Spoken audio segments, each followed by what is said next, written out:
I would like to take this time out to go ahead and, well, first of all, thank you for tuning into another episode of The Love Junkie.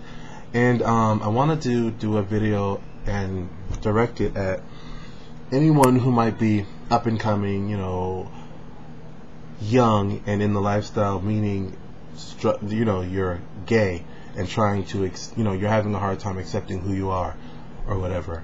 And the reason why I was doing this video is because I remember how hard it was for me to accept the fact that, I was gay and I wasn't, I wasn't straight. And I mean, although I sat there and tried to tell myself that I was straight and tried to take straight lessons and walk straight and talk straight and think straight, I wasn't straight. And so I was actually denying who I was, and I caused myself a great deal of confusion, misery, and just grief. So I wanted to do this video because I wanted to go ahead and say to anyone who might be watching who's going through what I went through, it's okay. You need to accept who it is you are. You need to, and know who you want to be. If you're gay or having those kind of thoughts or whatever, but you don't really want to be gay, well then, okay, you don't have to act on them, but you first need to recognize who it is you are. You need to recognize who you are, and you need to, come to terms with the reality of the situation and know who you are and accept that, and then, act accordingly afterwards. If you don't want to act on whatever sexual desires you have, okay, but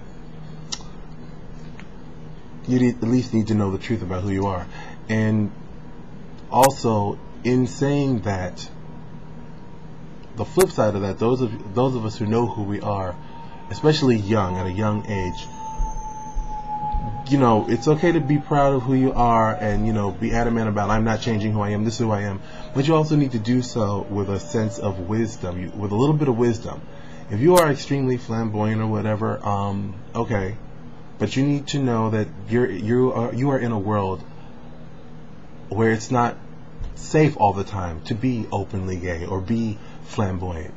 Okay, you're flamboyant, okay, you're flaming and you're red hot and you're hot pink and all of that stuff, but if you're walking down Martin Luther King Boulevard in some quote-unquote ghetto,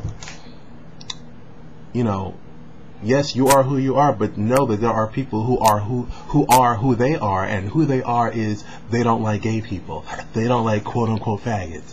So at that moment, it would be wise to not be who you are, but to be careful about who you are, where you are.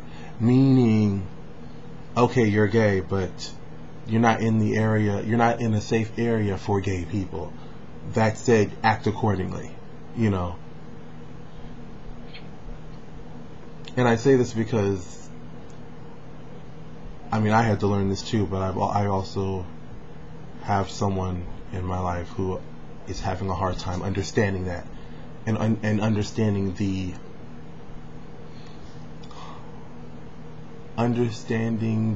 possibilities for bad things happening to them because of who they are.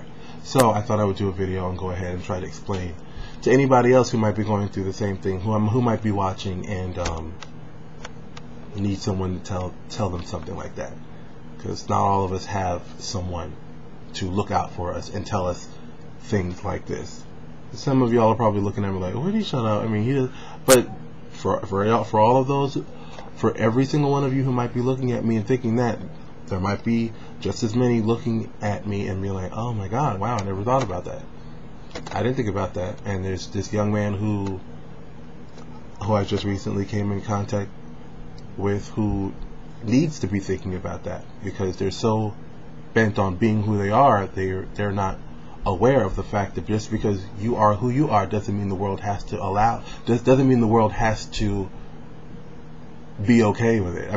They have to be tolerant, yes, but they don't even know that they have to be tolerant, and so it creates an unsafe environment for you, because they're adamant about not accepting you and not tolerating you, that sometimes they lash out in a violent way. So you just need to be aware, is what I'm trying to say.